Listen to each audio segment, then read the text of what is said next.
असंग रहने का प्रयत्न करते हैं। इसलिए भगवान के भक्त माया में भी ईश्वर का अनुभव करने लगते हैं।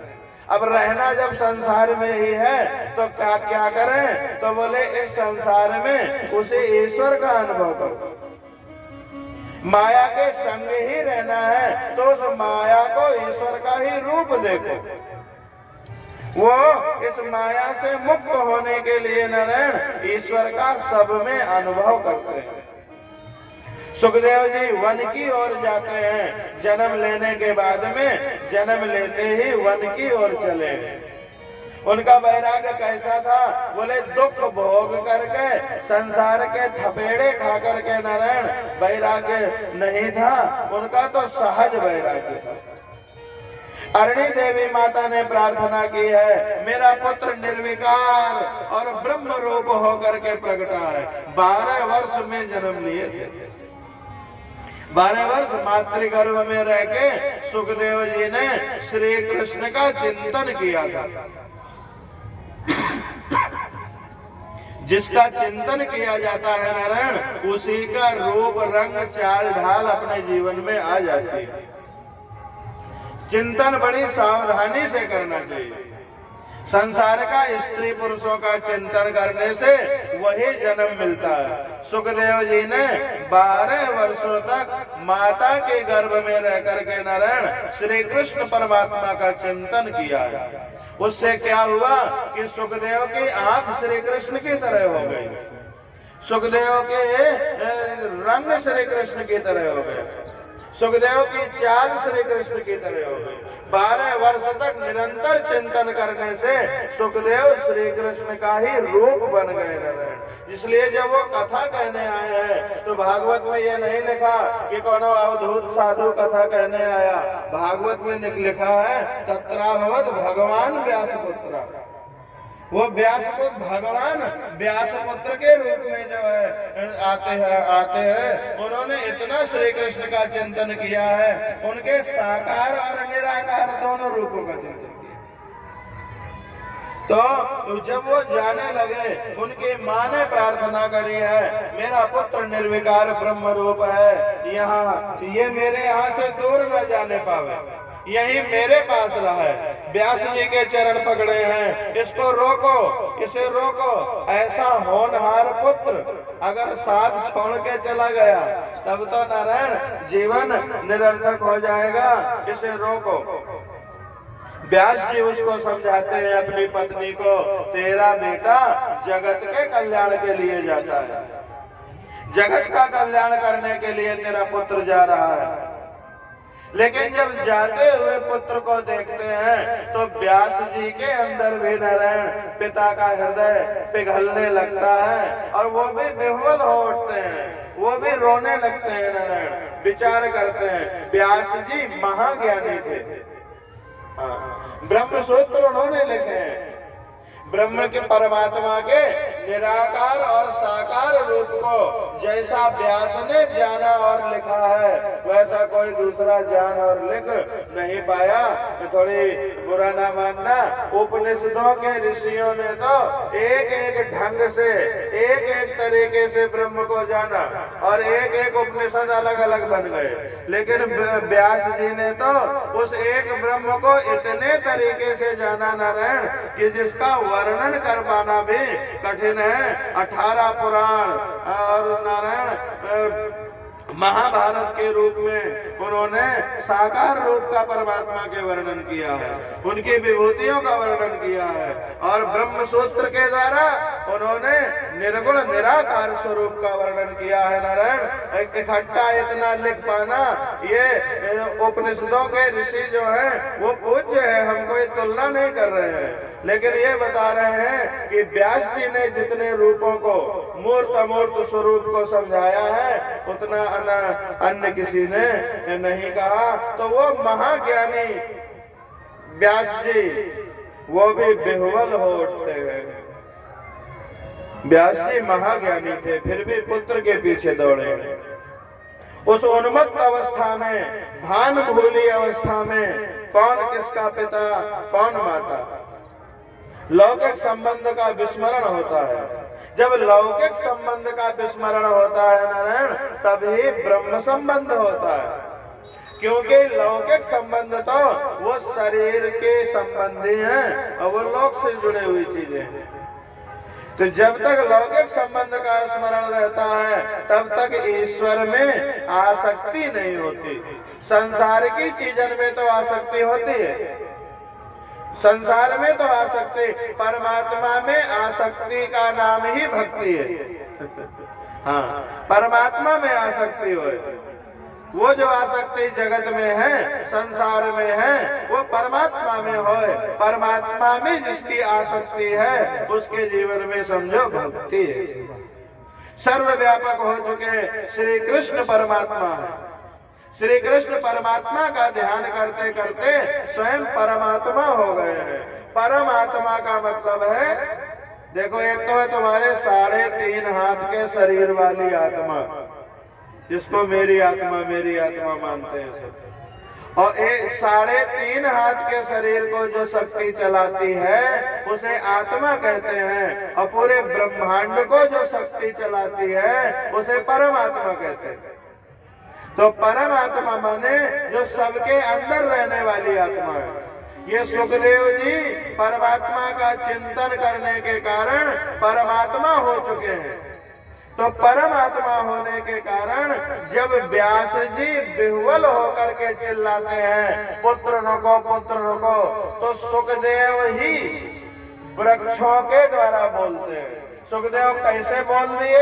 अब बोले सुखदेव जी ब्रह्मनिष्ठ हैं, वो अपनी आत्मा सबके अंदर देखते हैं, इसलिए सबकी आत्मा उन्हीं की आत्मा है। वो बोले भले पेड़, लेकिन सुखदेव अपने पिता को समझाए। सुखदेव जी मोह में पड़े हुए पिता को वृक्षों के द्वारा समझाते हैं। वृक्षों के से प्रतिध्वनि आई है, पुत्रे तन्मयतया सर्वो विनेन्दु तम सर्वभूत हृदय मुनिमान तो वो सर्वव्यापक हो चुके सुखदेव जी वृक्षों के द्वारा उत्तर देते हैं। वो बोलते हैं नारायण, हे मुनिराज, आपको पुत्र के लिए पुत्र के वियोग से दुख हो रहा है, आप पुत्र के कारण दुखी हो रहे हैं। लेकिन हम तो ऐसे हैं, जो कोई हमें पत्थर भी मारता है अगर, तो हम पत्थर मारने के बदले उसे फल देते हैं। हम अपना बेटा पत्थर मारने वाले को दे देते हैं। पेड़ का बेटा जो है वो फल है पुत्र उनके, तो हम पत्थर मारने वाले को अपने पुत्र दे देते हैं। हमारे पुत्रों को वो चबा के काट के खा जाते हैं। हाँ, और फिर भी हम प्रसन्न रहते हैं, हमें तकलीफ नहीं होती। वृक्ष के पुत्र उनके फल हैं। पत्थर मारने वाले को भी नारायण जो कल्याण चाहे, पत्थर मारने वाले को भी जो फल दे, वो ही भगवान का सच्चा भगत है। ऐसे भगत भगवान को बड़े प्यारे हैं। तो आप जो है जगत के हित के लिए अपने पुत्र को, जो जगत के कल्याण के लिए जा रहा है, उसके वियोग से क्यों रो रहे हो? आपका बेटा तो जगत कल्याण करने के लिए चला है। व्यास जी अभी तक व्यग्र हैं। सुखदेव जी मानो पेड़ों से कह रहे हैं, पेड़ों के मुंह से बोल रहे हैं कि ये जीव जो हमारा तुम्हारा है, ये जीव अनेक बार पुत्र बना है, अनेकों बार ये जीव पिता बन चुका है। ये तो प्रकृति मैया की कृपा है, जो सपना भूल जाते हो। अगर सपना याद बने रहे ना, तो 1 साल के सपनों से पगला जाए दिमाग पूरा, वो तो भूल जाने का क्रम है। ऐसे ही पिछले जन्मों की बातें दूसरे जन्म में भूल जाते हैं लोग। अगर ना भूले नारायण तो जगत व्यवहार हो ना पावे।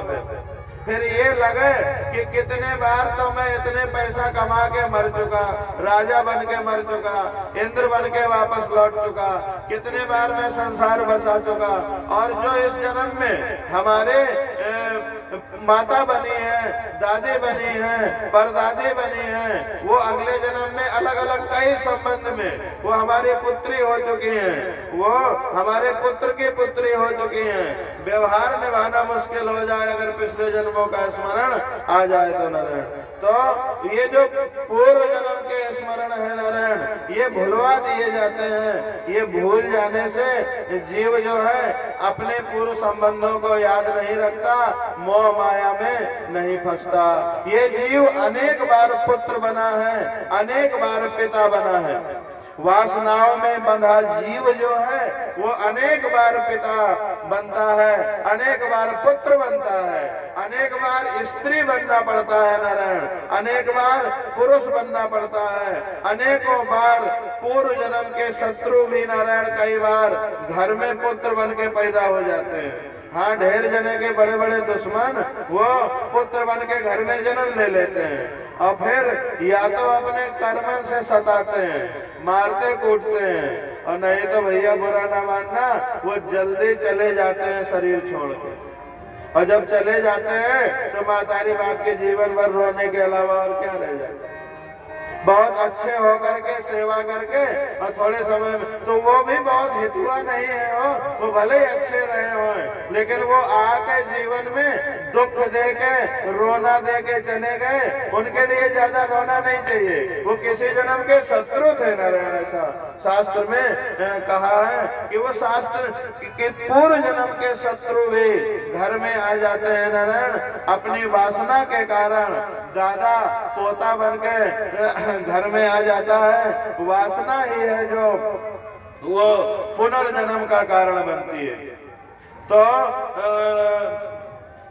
सुखदेव जी व्यास जी से कहते हैं, पिताजी मेरे और आपके अनेकों जन्म हो चुके हैं, पूर्व जन्म में याद नहीं रहे, पूर्व जन्म याद नहीं आते, याद नहीं रहते, ये अच्छी बात है। पिताजी हकीकत तो ये है कि ये जो पिता पुत्र बनने का खेल है ये लीला है नारायण, ये सत्य में नहीं है। ना तो आप मेरे पिता हैं और ना मैं आपका पुत्र हूँ।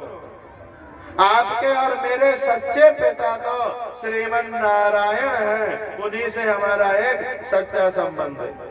जैसे मक्खन दूध का तत्व है, वैसे ही सबका सार तत्व श्री कृष्ण भगवान है। जीव प्रकृति के भोग छोड़ो और श्री कृष्ण से मन को जोड़ो, और अगर प्रकृति के भोग छोड़े और श्री कृष्ण से मन को जोड़े तो जीव भी शिव बन सकता है। वो शिव स्वरूप जीव ही नारायण जब प्रकृति से मन को जोड़ लेता है तो जीवत्व तो आ जाता है, और जब वो परमात्मा में लगाता है तो उसमें शिवत्व तो आ जाता है। भागवत मक्खन है नारायण। दूध दही जैसे अन्य ज्ञान है, सारे शास्त्रों में सार रूप ये श्री कृष्ण परमात्मा की कथा है। स्कंद पुराण में ऐसी कथा आई है कि बद्री नारायण जहाँ परमात्मा श्रीमन नारायण विराजमान है, वहाँ विशालापुरी में बद्री जहाँ नर नारायण पर्वत है, जहाँ परमात्मा नारायण के रूप में नित्य तपस्या करते हैं नारायण, जहाँ भैरवी चक्र है, जहाँ उर्वशी उत्पन्न हुई थी, जहाँ सप्त ऋषिगण नारद आदिगण भगवान के दर्शन और सेवा के लिए जाते हैं नारायण, नित्य जाते रहते हैं। बद्री नारायण में परमात्मा श्रीमन नारायण साक्षात शरीर लेकर के माने प्रकट होकर के दो रूप बना करके, एक नारायण का और एक नर का नित्य तपस्या करते हैं। वो तपस्या किस लिए करते हैं नारायण? बोले जगत के कल्याण के लिए करते हैं। उनकी तपस्या का कारण अपने को कोई ऊंचा पद देना नहीं है, वो पूर्ण पर ब्रह्म परमात्मा नर नारायण बन गए, शरीर बना करके नारायण हमारे आप सबके लिए हित के लिए तप करते हैं। वहाँ उनका स्वरूप कैसा है तो बताया, वहां पर भगवान ने अपने भक्तों के लिए बहुत ठंडी होने के कारण गरम गरम पानी की व्यवस्था करके रखी है बद्रीनाथ में। हाँ, और भगवान के स्नान के लिए सवेरे सवेरे थोड़ी देर बैठ ठंडा पानी लेकर के जाया जाता है। हाँ। बद्रीनाथ के मंदिर में भक्तन के लिए गर्म पानी का कुंड भगवान बनाए हैं, भक्तों के लिए, और भगवान के लिए ठंडा ठंडा पानी, वो तपस्या करने के लिए नारायण वहां उस तप से समस्त जीवों का कल्याण होता है। और वहां भगवान ने लक्ष्मी जी को अपने पास में नहीं रखा। लक्ष्मी जी का मंदिर बगल में बना हुआ है, तपस्या करने के लिए भगवान बैठे। ये तपस्या के लिए तो दूर रह, तो भी तपस्या कर, तो भी राम राम कर, हम भी राम राम, साथ में नहीं रखा। बद्रीनारायण में मंदिर में लक्ष्मी जी की मूर्ति मंदिर के बाहर है, तो उन्होंने बाहर बिठाया है। भगवान वहां सबके हित के लिए बैठे हुए हैं। विशालापुरी में सनकादि ऋषियों के साथ नारद जी का मिलन हुआ है बद्रीनाथ में। नारद जी का मुख उदास देखा है। मुख उदास देख के सनकादि ऋषियों ने पूछा है कि आप इतने चिंतित कहां से आ रहे हो महाराज? कुतः चिंता करो भगवान, आप तो हरिदास हैं, आप तो भगवान के भक्त हैं और उनके साकार और निराकार दोनों रूपों के रहस्यों को जानते हैं। श्री कृष्ण का दास कभी होवे नहीं उदास। जो श्री कृष्ण का दास है उसके जीवन में क्या उदासीन रहे? भगवान के भक्त तो सदैव प्रसन्न रहते हैं नारायण।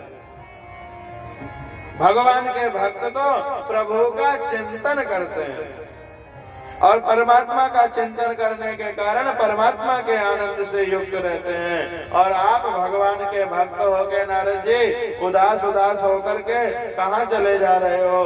नारद जी बद्री विशाल में भगवान नारायण का दर्शन करके बद्री विशाल से जो ब्रह्मलोक के लिए पगडंडी है, जो मार्ग है नारायण, उस रास्ते में जा रहे थे।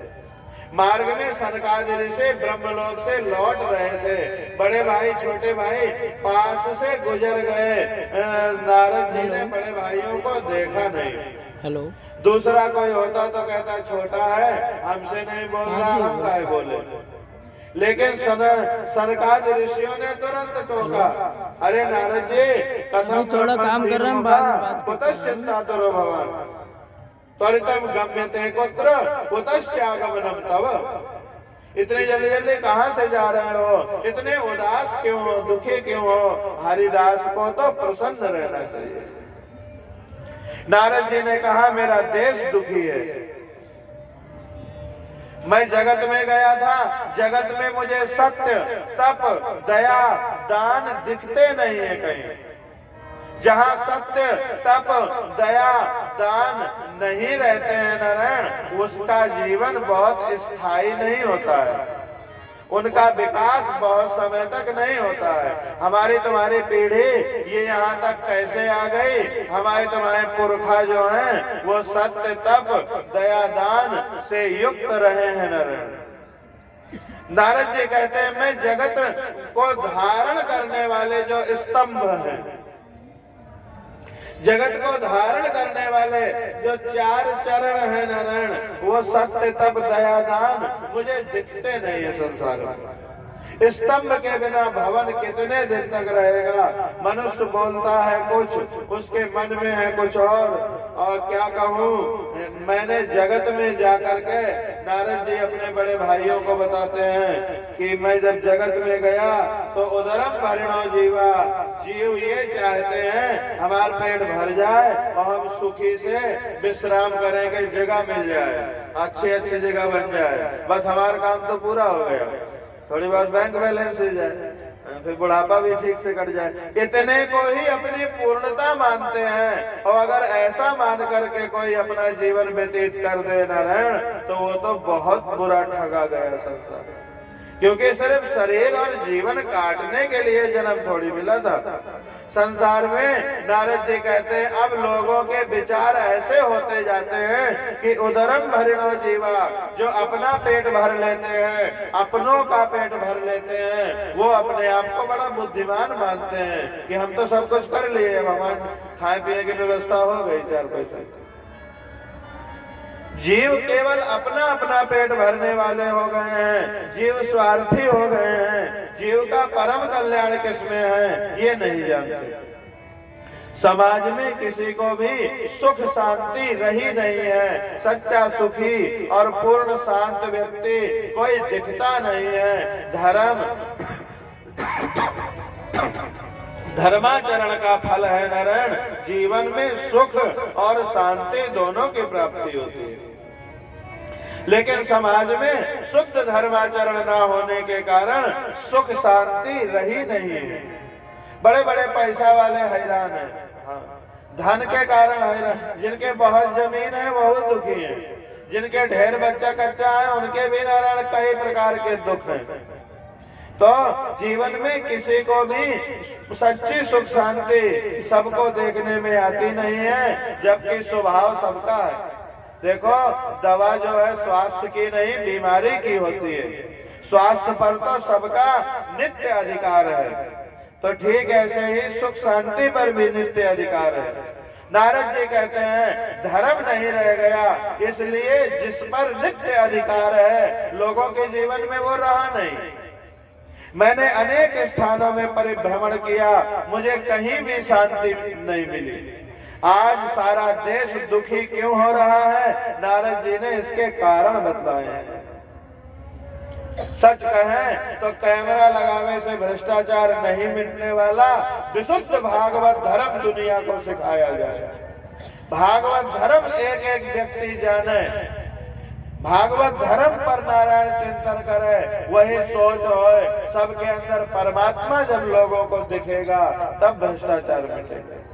भ्रष्टाचार मिटाने का तरीका कैमरा लगाना नहीं है, भ्रष्टाचार मिटाने का तरीका है लोग जाने कि सामने वाला भी मैं ही हूँ, सामने वाला मुझसे भिन्न नहीं है। जैसे मुझे दुख अपमान अच्छा नहीं लगता, ऐसे दूसरे को भी नारायण कष्ट दुख अपमान अच्छा नहीं लगता।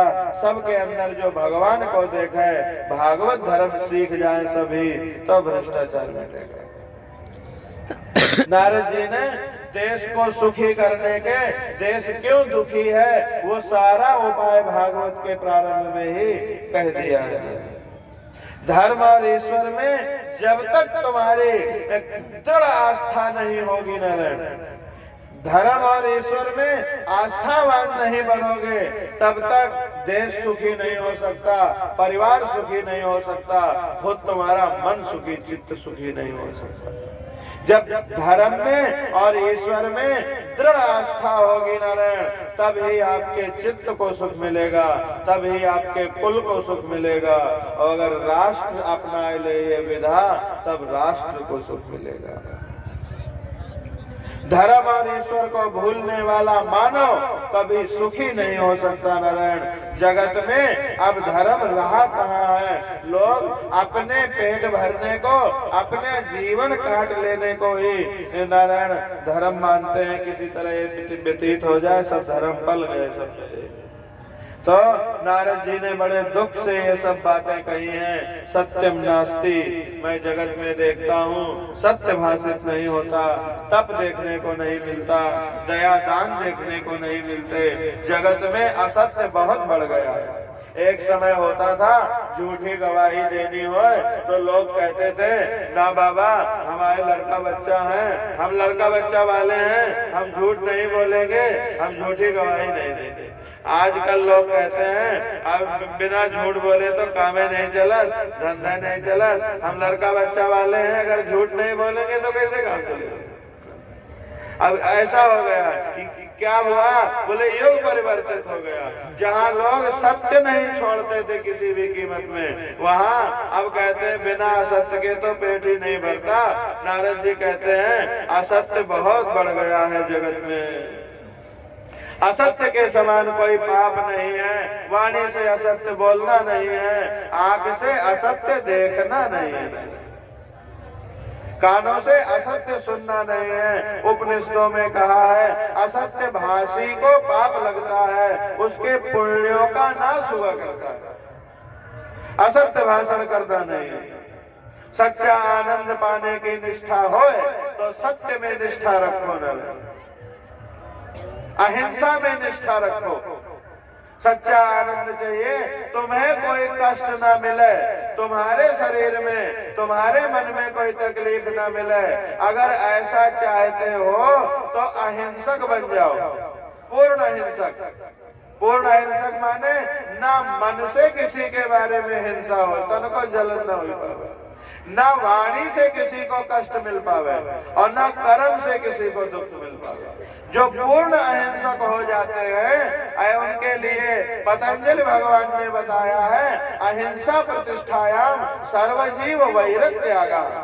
सांप भी सामने आ जाएगा और अगर तुमने कोई हिंसा नहीं की है, तुम्हारे मन में कोई हिंसा नहीं है, तो वो सर्प तुम्हें काटेगा नहीं। नारायण बड़े बड़े हमारे गुरु लोग ऐसे हुए हैं, शंकराचार्य जी, माधवाश्रम जी, कि शेर उनके सामने आ गया कई बार, और वो शेर कृष्ण बोध आश्रम जी पूज्यपाद जगत गुरु शंकराचार्य जी, कई महात्मा जा रहे थे और एक शेर आ गया। अब शेर आ गया तो दंडी स्वामी थे, वो दंड एक तरफ टांग के चढ़ गए पेड़ में, और स्वामी कृष्ण बोध आश्रम जी से भी कहने लगे महाराज जी आप भी पेड़ में आ जाओ, नहीं बाघ आ गया है खा जाएगा। स्वामी जी हंसने लगे, बोले देखो मैं सब में ब्रह्म की भावना करता हूँ, सब में ब्रह्म को देखता हूँ, और वो शेर उसमें भी ब्रह्म है, वो कोई हमसे भिन्न तो है नहीं। और दूसरा, मैं कभी भी मन से, वाणी से और कर्म से मैं बिल्कुल हिंसा करता नहीं हूँ, और जो हिंसा करता नहीं है उसके लिए कहा है अहिंसा प्रतिष्ठायाम सर्वजीव वैरत्यागा। जो अहिंसा में प्रतिष्ठित हैं उनके जीवन में कोई भी जीव दुख देने वाला नहीं होता। हिंसक पशु भी उसके प्रति अपने वैर का त्याग कर दिया करते हैं। ऐसी अहिंसा की महिमा है नारायण।